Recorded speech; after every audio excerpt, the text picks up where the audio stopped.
Hey, welcome back. It is Tuesday night, and this is Vetted VA Live, where we get together every week to cover a topic of importance in the Vetted VA forums, and also, more importantly, to answer your questions. So any of you that are here live, if you're in the group right now and you're seeing this and you want to jump in and answer questions, that's primarily what we're here for. So tonight, we're talking about understanding seller concessions and how to use them to strengthen and maximize your VA offer and your purchasing power. And that is not a limitation of any questions. So we've got three great experts here tonight. Any questions that you guys have that you want to go over pertaining to mortgage and real estate and the VA loan program, we are here to answer. So again, got three great guests with me tonight. Here on the top row, Javier Marino with Patriot Pacific Financial in Murrieta, California, Southern California, just like myself. Thomas Sloan with Capital First Mortgage, way on the other side of the country, Fairfield, New Jersey. And then we've got Chris Thomas with Iris Mortgage in Grosse Pointe Park, Michigan. So we've got the middle and we got both coasts covered. Not much along the south and the southeast, but we have the rest of it taken care of. So let's jump in, guys. Seller concessions were, we'd almost forgotten what they were for about two years, as they were impossible to get as sellers got to dictate and demand what people would pay for their homes. But why don't we talk first about what a seller concession is so anyone watching can understand that? Javier, you want to walk us through what a seller concession is? So seller concession is basically anything of money of value given in a transaction from the seller to the buyer. I mean, it could be the seller paying the VA funding fee. It could be, paying, I think the VA guidelines state even something as simple as buying a television, paying off credit debt. That's one of the big things right now that as a buyer that they're able to do is pay off debt with seller concessions. I'm a big fan of not leaving any money on the table whatsoever. So from that perspective, would you say that VA is more flexible than almost any other program in terms of what you can do with those seller concessions? Super flexible. And what's cooler right now is, like, before it was a big seller's market. I don't know about everybody's market. I can't speak for the entire country, but here in California, it's such a buyer's market that we are really taking it to the sellers right now, and we are getting our buyers max seller concessions. Not only again closing costs paid, but also trying to incorporate paying down debt, right? So I know right now everybody's so worried about interest rates being so high. That's why it's so important to sit down with a professional and really have them dive deep into your credit portfolio. It's just because, so like, for example, last month, I had a seller concession of $20,000. And I'm a big fan of, when I tell all my realtor partners, hey, when we ask for seller concessions, this is how I want it written on a California purchase agreement. I want it written, seller to contribute X amount of dollars, let's say in this situation, $20,000 towards buyer's reoccurring, non-reoccurring closing costs and or seller concessions. And what's funny is that a lot of listing agents don't know what the difference between closing costs and seller concessions are. So, and the reason why I have them write this specific way is, so in this example, closing costs on a file last month were right around $8,000. We had a $20,000 seller credit. So at the end, seller's listing agent came up and said, hey, closing costs for this amount, we want the rest of the money back. That's how the contract was written. And I'm like, well, hold on, it's and or seller concessions. And per VA guidelines, man, you guys could pay HOA dues up front. You could, we can do prepaid and taxes. But more importantly with this one is that what we did is we paid off 2 high interest rate credit cards and made a massive payment towards her remaining balance on her vehicle. So she jumped into a home in a much better financial situation. She wouldn't have, had that money going back to the seller. It's interesting that the listing agent would just assume that you would ask for a $20,000 credit and then only use $8,000 of it. We talk every week here that of the importance of using someone who is an expert with the VA program. The VA loan program is not necessarily complex, so almost any loan officer with experience with loans can figure out a VA loan. But the things that Javier just kind of walked through of how to maximize that seller concession, how to make sure you're taking the greatest advantage of it, it really, most people don't know all of the nuances of what you can cover. Mentioning paying off credit card debt. I had one of my realtors who actually watched a Vetted VA video and someone had mentioned it. He came to me and said, is that true? Can we actually pay off credit card debt? And you're like, yeah, you are able to do that. So you had mentioned something important. $20,000 is a pretty large sum. Thomas, is there a limit on a VA transaction to what the seller can contribute towards concessions for a buyer? So the VA dictates that you can pay all basically market closing costs and points plus 4%, right? So in certain circumstances, let's say your closing costs are 15,000 and you have an added 2 points on $100,000 loan, it's an additional $2,000. You can still get that 4% or $4,000 to pay off a car or credit cards or whatever it is that you have that's outstanding. That might help you qualify for better terms on the mortgage. So the limit is vague, right? So market closing costs, what is that? It depends, right? But if the market dictates that there's 3 points, that might be the case. So it's very flexible on what that limit is. And that number, that 4%, I would say, would you guys agree? Most agents don't know the limit. They're generally deferring to the loan officer, you guys, myself, and saying, hey, what's the max? And if you just look up the guideline, you have someone that's not super familiar with VA loans, they're just going to quote, hey, it's 4%, and assume that it includes all of that. But what you pointed out there is really important to understand. It's normal closing costs and points, and the 4% on top of that, and then put that back to what Javier was saying, that you can go a long ways towards covering other debts, covering anything. Again, coming off of the market that we've had the last few years, people forget that it's very possible with the VA loan, obviously no down payment, but with the concessions that you guys are talking about and explaining here, you can get in with not only no money out of pocket, you can get things paid off and clear up your debt situation. Chris, how does that vary? Because we do have veterans that for various reasons, whether it's a subsequent use, they don't want to pay a funding fee. For various reasons, they'll go with another type of loan. How does do the limits there compare to other types of loan, conventional loans, FHA loans, a jumbo loan, which again, before the Blue Water Act, a lot of people in our area in Southern California would get pushed into jumbo, but now we can do basically those VA jumbos. So this doesn't come up a lot, but what do those concessions look like in terms of limitations for non-VA loans? Right. So you want to keep in mind not just the percentage of seller concessions, but the other benefits too. So let's take a typical first-time home buyer putting 5%, really anything less than 10% down on a conventional loan. You're limited to 3% in concessions, but you're also bringing some form of a down payment, which is at minimum 3%. So you have to look at kind of like what's the down payment and what's the seller concessions ability. And we also know that the VA has no mortgage insurance. The VA, 4% plus on seller concessions, 100% financing, no mortgage insurance. Pretty much unbeatable compared to the other loan types. But yeah, conventional, anything under 10%, you're limited to 3% concessions. You can get 75 to 90 or 10 to 25%. You're limited to 6%. And then FHA is 6% concessions. And then jumbo, I believe, is 3%. So I would say VA with the 4%, it's not the highest, but the ability to pay off the debt and kind of look at things holistically, like Javier did with his client, and pay off that debt or give them advantages. I think the VA is top notch with that. Absolutely. And one of the things, guys, I don't know if you guys were seeing this, but when the market was super hot, we had a lot of agents and other loan officers trying to talk veterans out of using their benefit.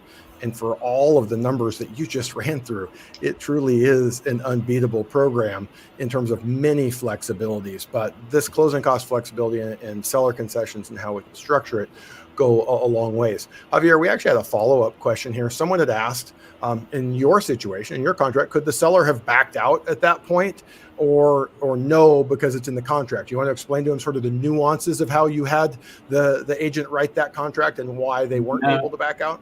In our situation, no, they wouldn't have been able to back out without a breach of contract. Now, could they have come up with another reason to cancel? Maybe. But at that point, that would real estate attorneys would get involved. But in my situation, no, they couldn't back out at all. And the funny part too is like, this is why it's so important to work with somebody that knows the ins and outs of seller concessions and for this, is because you never know who's going to come after the money, right? Like it may be escrow, your escrow officer if you're in an escrow state. It may be your listing agent. It might even be an underwriter. I've had an underwriter come at me and tell me that we couldn't use it. And I was like, okay, well, sent them this snippet of Chapter 8, Section 5, and I highlighted it and sent it to her. Came back, 30, 40 minutes later that we were able to use it. So you never know, like there's so much misinformation. And I'm gonna be real and honest with the industry, is that let's say there's extra $2,000 in seller credit and we're already at closing. It would be a lot easier for me just to turn my head and say, oh, well, no, can't use it. Sorry. Your closing costs are X, and just push the balloon to closing and make money. But that's not how we operate, right? We do right by the client, do, have integrity and push back into underwriting if you have to, get it right. Don't leave money on the table. I I can't stress it enough. Never leave money on the table. Well, one of the things that you said is really important. There are ways that could have been worded that a seller could say, no, I'm not doing that, or you can't use it for that. You had said specifically how it was worded. If you had just said up to $20,000 for non-recurring closing costs, then they would be in the right, and that would be the limitation, right? Why don't you walk through what you specifically had them say and why that enabled you to have access to all $20,000? So it happened to another loan officer in our office a few weeks back, and I won't mention any names, but they didn't write it that way, right? So luckily the seller didn't want to cancel, and so what they did, in their case, it was the underwriter that called it out. But what they did is they just did an addendum and they added in those key words and or seller concessions. Because buyers reoccurring, non-reoccurring closing costs, your typical closing costs are going to be, your lender fees, your title, your escrow, maybe your prepaids. But in this situation, if that's maxed out, what happens to that extra money? But when you add in that key verbiage at the end and or seller concessions, believe it or not, most listing agents don't even know what seller concessions is. And they don't know in VA that buyers can get overages. So it really puts us in a very powerful position. In a contract, I just opened escrow on a client yesterday, and the verbiage wasn't in there. And we send in an additional buyer counteroffer just to add in the word and or seller concessions. Like I'm adamant about it. Like, will there be an overage? Maybe. It's not much, but it'll be close. But even if it's $100 or $500, right? I'm going to get that money. Absolutely. And it does just come back down to knowing how to write it. And part of this, guys, for those of you watching at home, it's where we are in the market. This was way less important 2 years ago when hardly anyone was getting seller concessions. And there's a time and a place in a competitive market when we don't know, let's say you have $0 and we think closing costs are going to end up somewhere between $8,000 and $8,500. You might write it up to $8,500 of non-recurring closing costs so that the seller knows I'm not paying a dime more than I have to for my veteran to get in at $0. There's a time and a place to structure it that way. And there's a time and a place like we have in the market now where you want to structure that as aggressively as possible for you, the borrower, to get the full use of that. So that was a great use of that. In terms of concessions, one of the big things that we see running around right now are using concessions to pay for or fund a buy down. Thomas, do you want to talk us through what that buy down looks like? Some of you may have watched about a month back. We went through in detail different buy downs, when they're best used and not. If you want to go see a full hour on that, you can go back and watch that. But since we're talking about seller concessions, and it's one of the big uses that loan officers and realtors are looking to for seller concessions, what is a buy down, both temporary and permanent, and how are those different? So, as I had mentioned earlier, up to about 2 points is what is considered regular closing costs that can be lumped in with the seller concessions, is really describing permanent buy down. So if you're going to use those 2 points to lower your rate, 0.5% or 0.75%, that's permanent on a fixed 30-year mortgage. The temporary buy down, which is very popular right now since it became a buyer's market in most markets, it's a little bit different. there are two different versions. There's one where the seller pays it, and that seller paid version, I believe with all lenders, correct me if I'm wrong, is basically put into an escrow account where it is used to offset or subsidize your payments. So that, let's say your payment is $1,000, and that buy down is going to offset year one by $200. You're going to contribute $800, and that subsidy is going to contribute $200 to offset it. If it's a 2-1 buy down and it's $200 the first year, and it's $100 the second year, now that you're going to pay $900 the second year, and the subsidy is going to cover the extra $100. The benefit, the win-win situation in the seller funded version of this buy down, the temporary buy down, is that if you refinance because rates go down in 6 months or a year, any unused portion of that subsidy will be used to do a principal reduction. So it sort of offsets the cost of your refinance for title fees and any other closing costs that you may incur. So there's kind of a benefit in each one right there. And for us as loan officers and advising people, we don't have a crystal ball. But I like to tell people that if you think rates are going to go down, that temporary buy down, for the reason that you just said, is the route to go, because you're going to get that lower rate right away. And if you have an opportunity to do an IRRRL later on in the future, you still get those funds, versus the permanent buy down. Once we pay for it, it's gone, and you're paying for a rate that you may get for free in the future. So with that, what are you guys seeing in your markets? Javier and I are similar here in Southern California, pretty homogenous markets.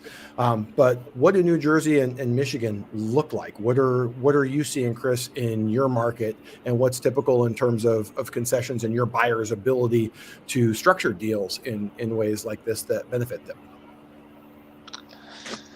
I think in the Michigan market, Midwest market, we're seeing kind of across the board some price reductions, right? So, which is ripe for the opportunity to ask for seller concessions, because we have a lot of appraisal data holding strong values. So if we offer that same strong value, but we build in concessions to cover the closing costs or have some flexibility, the home's likely going to appraise because there's comps that will support the appraisal within the last 6 months. So you could knock money off the purchase price and not ask for seller concessions. You could ask for seller concessions, or you could do a little mix of both. But definitely, it's shifted towards the buyer's market, and those are kind of my observations. It's like you have some strong concern about offering too much seller concessions. Is this, what if the house doesn't appraise, or if the house doesn't appraise and we can't give the seller concessions, is the loan still viable? Does the veteran have enough money to still close? So that's the kind of push you'll see on concessions. But with the appraisal data we have in the market shifting with some reductions, it's a great opportunity to buy and ask for concessions and some help too. And typically we have one of our vetted realtor pros in here with us every week. It's just us loan officers tonight, but that's really where you want to be working with your realtor, working hand in hand, your lender and your realtor, going, hey, if we would like to structure it here, if we want $20,000 of concessions, do we think that the value is supported by the comps? What do you guys advise clients? Because we are talking about a concession is not free. Because assuming, in Javier's situation, a $20,000 concession, they also would have taken $20,000 less for that home. Javier, how do you advise clients, or what do you talk them through in terms of the pros and cons of cutting purchase price versus getting seller concessions?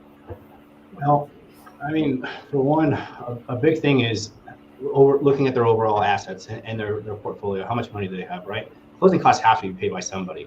So whether the buyer's paying for them out of their own pocket, the seller's paying for it, or the other option that there's a lot of misconception where I rolled in closing costs. You cannot roll in closing costs into a loan, right? So we all know that you can take a higher. Javier, hold on a second. I've seen in the forum about 5 times a week for the last 2 years, someone tell us that they had their closing costs rolled into their loan. Now you're saying that's not possible? It's impossible. So, when buyers think this, it's a little confusion, misconception is what the lender is doing is that think of it like a teeter-totter, right?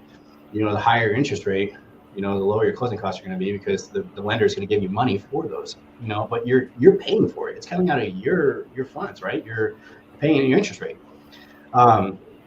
So by doing so, we're allowing the seller to pay for it, keeping money in the bank for for hard times. And if the appraisal's there, leverage debt, get in the game, get ahead. One thing that I do, I'm cautious about right now is sometimes I have buyers reach out to me directly and they already have a realtor. I don't know this realtor, and I don't know how it is everywhere else in the U.S., but California, there are so many realtors out here, and the average realtor doesn't do much business at all. So you get realtors that have, got their license between during COVID time, and all they know is shortened time frames like crazy, and we're going to pay over appraised value, and that's not the market anymore. This is where the experience is starting to really shine. Seeing the more seasoned realtors go out there and really take advantage of these listing agents and these sellers, really put it to them and help out the veteran and help them win. I love seeing the vet win. Seeing a lot of success stories, and it's a good time to get into the race, because last year it was difficult. Paying over appraised value, shortening contingencies, tough market. We reached at the peak of the craziness. We had more realtors in America than we had homes for sale. So you're talking about the average realtor doesn't do a lot of business. We literally had more realtors than we had homes for sale. And we may have had more loan officers than we had loans to do also. It seemed like everyone sort of gravitated to both, and not a lot of people had any expertise, but definitely expertise in the area of VA loans. One of the things, you'd mentioned, it really is part of a financial plan when you're talking to borrowers. There's a pro and a con and a trade-off. A number that I like to go through with our borrowers is at current interest rates, it's plus or minus $6 per thousand that you borrow. So in your situation, Javier, that $20,000, if they had gone $20,000 lower on that purchase price, they would have had $120 lower payment, but they'd have $20,000 less dollars, or $12,000 less, plus all of the debt that was paid off, which was probably more than $120 in monthly payment. So when you're working with a lender and you're talking about how do we structure the deal, these are all of the things that you should be going through. By all means, some veterans come through and they go, I got $100,000 in the bank. I want to put 5% down, so I pay a lower subsequent use funding fee, and I want to pay my own closing costs and get the absolute rock bottom lowest price for that home. And that's perfectly fine. But most of our veteran borrowers are somewhere near the area of first-time purchase, not putting money down, and they're not even aware of how we can structure closing costs and concessions. Yeah. So to add to this, how to structure, right, and how to leverage debt. I mean, I was active duty. I remember being in and making that first-time purchase and how much money was in my account. I didn't have much, right? So I have a borrower right now. Not very much money in funds at all, and they're PCSing, right? They're PCSing from Hawaii to California, and there's still out-of-pocket expenses. There's a lot of expenses, and right now they're wondering how they're going to get the refrigerator, the washer, the dryer. Now they have a massive seller credit, right? But you cannot get seller credit in the form of cash at closing, right? You can get up to your earnest money deposit back, or you can apply it towards credit cards or HOA dues, but you cannot get any of that back in cash. It can't happen. It's forbidden. So the way I structured this one, and I'm talking with these guys, is, hey, and only do this if you talk to your loan officer. Do not just go on a whim and do this. But we had the conversation. The debt to income ratio, residual income was great. So what we're having them do is, we know there's going to be excess credit. We're having them. They have a credit card, doesn't have much on it. We're going to have them go out, buy the washer, the dryer, the refrigerator, and then they're going to give me an updated statement. We're just going to pay that off at closing. So in a way, we're getting the seller to give funds back. It's how we structure it, but it works. And this vet, they're active duty. They're coming in, they're getting appliances. They're not stressing as much. Having not done it this way. But You only need, the loan officer, because you freak them out. yeah, absolutely. Don't just run out and buy all your appliances early and have them go, hey, we just got an undisclosed debt monitoring that says you bought $5,000 of stuff last weekend. Yeah. You don't want to have that conversation after the fact. But you said something else there that's really important. You can get your deposit back at closing. But Thomas, why don't you walk through? Because a lot of times we have veterans say, well, wait, I asked for the seller to pay all my closing costs and I don't have to make a down payment. Why am I giving you a deposit? Thomas, you want to kind of walk through why that deposit still most likely needs to come in, although there may be some flexibilities, and how you can get that back at closing? Yeah, well, I think it's important for a seller to know that you're serious about your offer. Just saying, hey, I want to buy the house, I want to use my VA loan benefit, might not be enough for everybody. It might be enough for some, but most people want to see that you have skin in the game. That if something were to happen, you can't just walk away and you're going to be penalized by nothing. Nothing's holding you to that transaction. So most of the time, that down payment, that E&D, your earnest money deposit, is just to make sure that you're serious and to let the seller know that you're committed to this transaction. Absolutely. So cool to know that you can get the money back, but the stronger of a deposit that you can make, then the better that seller's likely to feel about your offer. Because we've had the conversations for the last couple of years. Sellers sometimes have misunderstandings and negative ideas about that VA loan. So you want to make them feel as positive as possible. So despite the fact that you may not need any money at closing, you probably don't want to go in and say, hey, I want to give you $100 deposit because I'm not going to bring in anything at closing. I don't want to tie up any cash, or worse yet, I don't have any cash. It just doesn't give the sellers the warm and fuzzies. We actually have a couple of comments and a question here. So we had a little love for Chris that said, from a Minnesota perspective, Chris is spot on. So Minnesota, Michigan, most of that Midwest stuff. And how about for New Jersey and Javier here in California? Pretty much is applicable everywhere. We're seeing buyers with more strength, but the values are holding fairly well in terms of what the appraisers can appraise for. Are you guys seeing that in your markets as well? New Jersey, I haven't seen much change. There's not many concessions going on in North Jersey anyway. I do some business in South Jersey when it's closer to Philly. I definitely see that happening down that direction. A lot of business over in Pennsylvania, where everything is seller concession. In fact, all through COVID, it was seller concession in Pennsylvania. It never really went away. So it's very different depending on which location in this specific area. Closer to New York that you get, less likely you are to get anything. Unless, of course, the appraisal comes back, which is usually what has been happening. The appraisal would come back higher, and then I would go in and kind of do the pros and cons of what if we raise that price to give you a concession if that's the most important thing to you. Or let's say somebody's just really savvy and they're like, all right, there's a potential recession looming.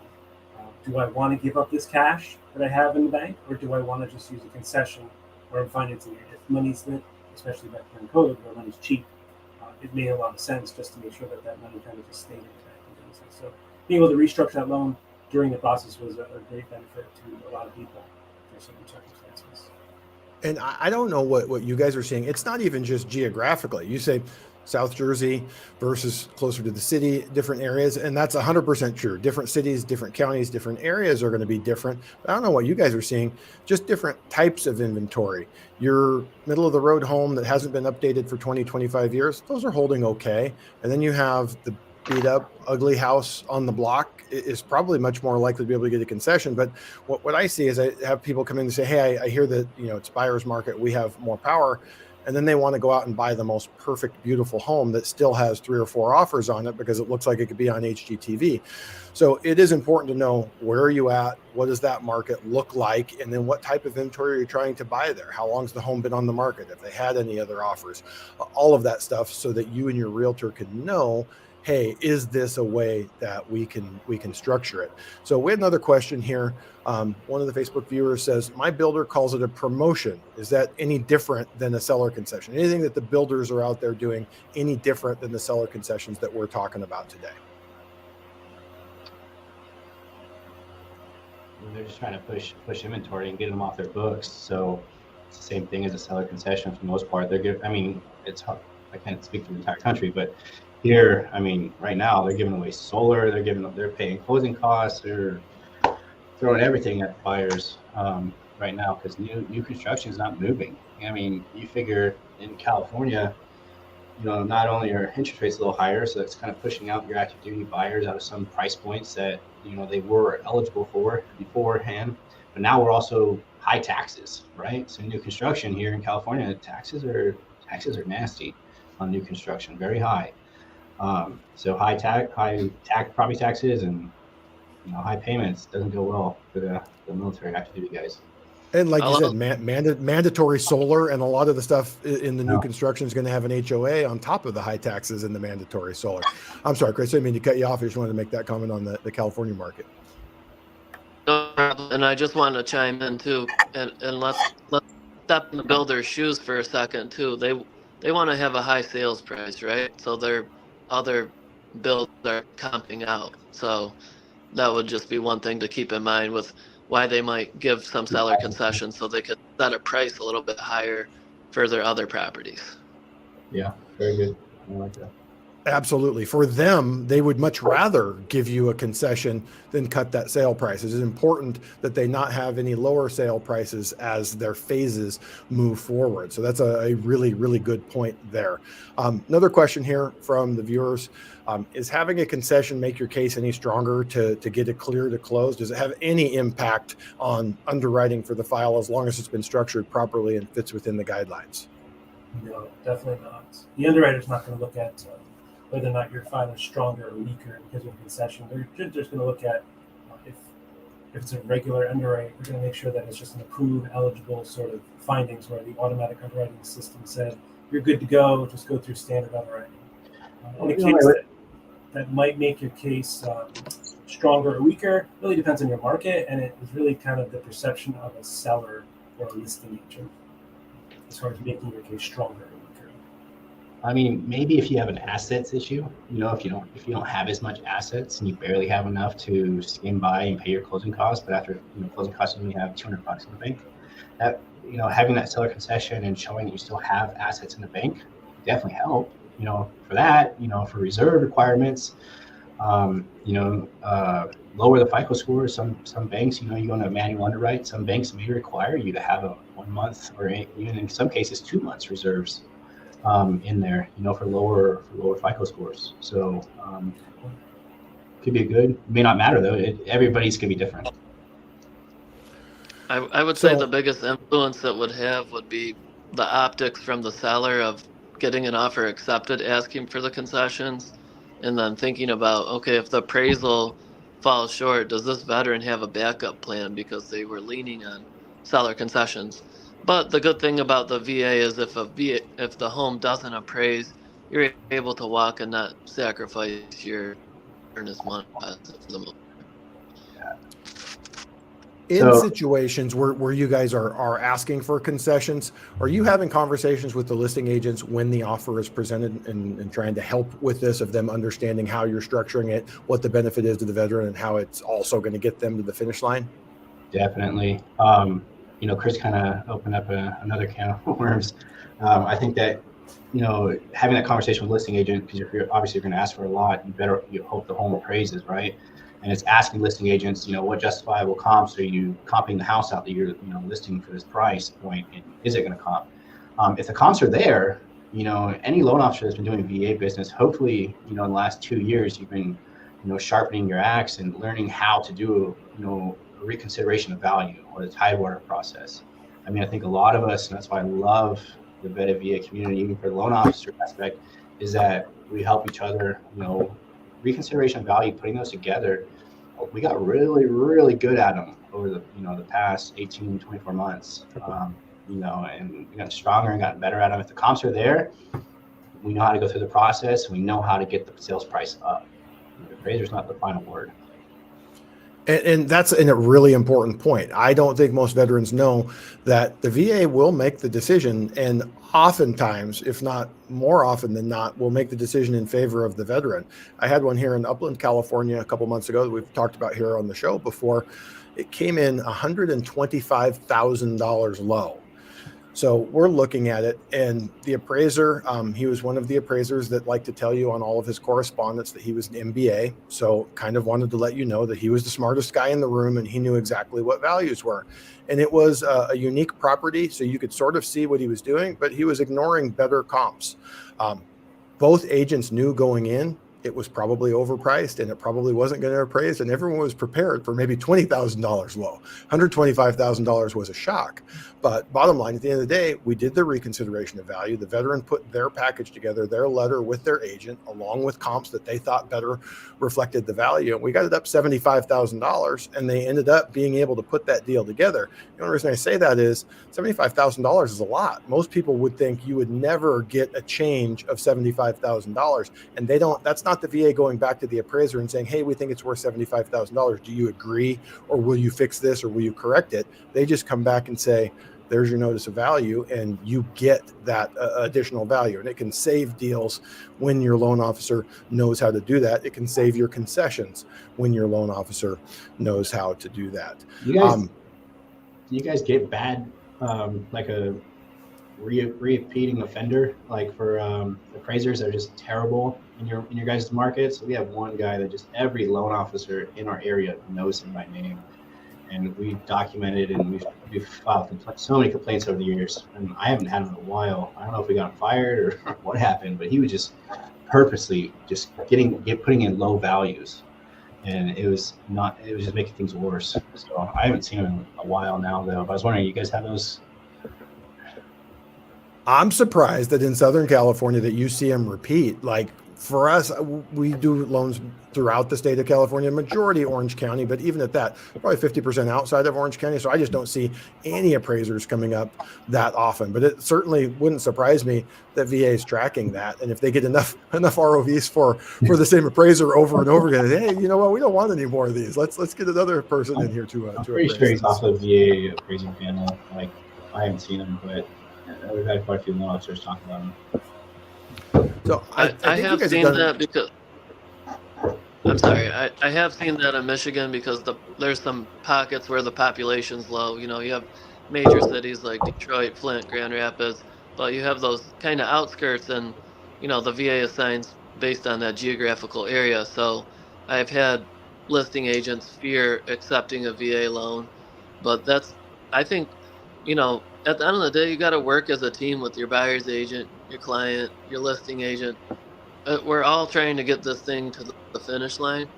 So if you're educating the listing agent on the VA loan and you're educating them on the reconsideration of value and Tidewater and having the comps ready, maybe even from day one, making sure that we're running a tight ship all the way through transaction, that's going to help you out. But yeah, long story short, I have heard concerns about particular appraisers, but we don't have control to pick the appraisers that get assigned. So you just roll with it. I think a big part of what you just said right there is team, right? So whether it's your agent that you pick or the listing agent, the more everyone can communicate together to get that offer accepted and then to close, the better. Team is everything. And one of the skills of your realtor, the realtor representing you as a buyer, is being able to negotiate on your behalf without making it adversarial. You know, it's not every person that can go in and say, hey, we would like you to pay $20,000 towards our costs, but we're on the same team and we're working together for the same goal.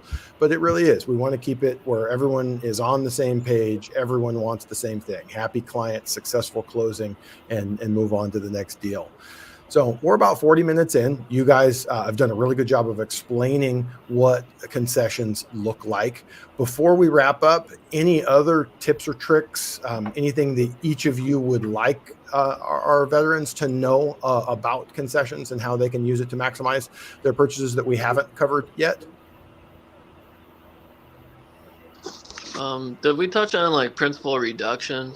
I feel like we didn't list out every single option what you can do, but there's several options and several different combos. Like it's like a la carte concessions. Do you want to walk through that? Explain to people what a principal reduction is and how you can use that? Right. So if you have an excess, like just off the top, summarizing what we talked about, you can pay off debt, you can pay closing costs, you can pay prepaids, you can get your earnest money deposit back.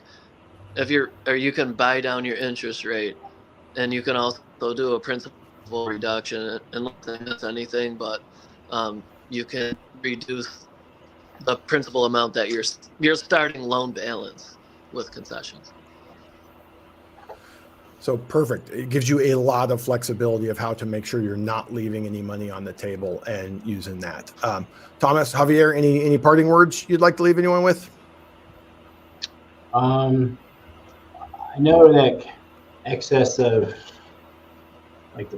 I always like to throw it at, it's more important to be educated on the seller concessions and, and especially for the veteran, so they can have a conversation with the loan officer, heaven forbid they have to fight back with an underwriter. But like on the VA funding fee, I know the VA funding fee, it's got to be paid 100% or nothing. You can't just pay 25% of the funding fee, right? So the extra seller concession, it doesn't have to be a debt paid in full, but for the VA funding fee, it does. But like, for example, like a car or a truck, you can apply whatever's left over towards that vehicle.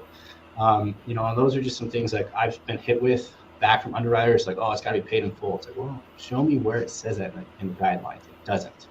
Trying to think of any other little things. And Javier, that's if let's say someone owes $2,000 on a credit card, you have an extra $1,000. You're saying they can pay it down $1,000. It leaves $1,000 balance. Not a situation where we have to pay it off to qualify.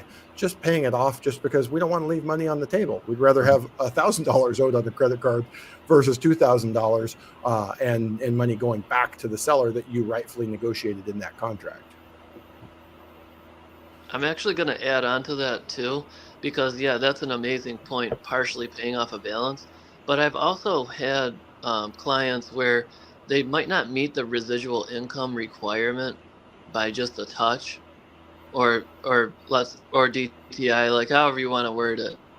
But you can go into a contract stating we need enough seller concessions to cover closing costs and pay off this debt, and the veteran will qualify. So again, you can structure a file where you otherwise wouldn't have really had a chance to buy a home because you don't have the money saved up, set aside, but you can help either qualify for more by paying off the debt in full, so it's removed from your debt income ratio, or make a file work.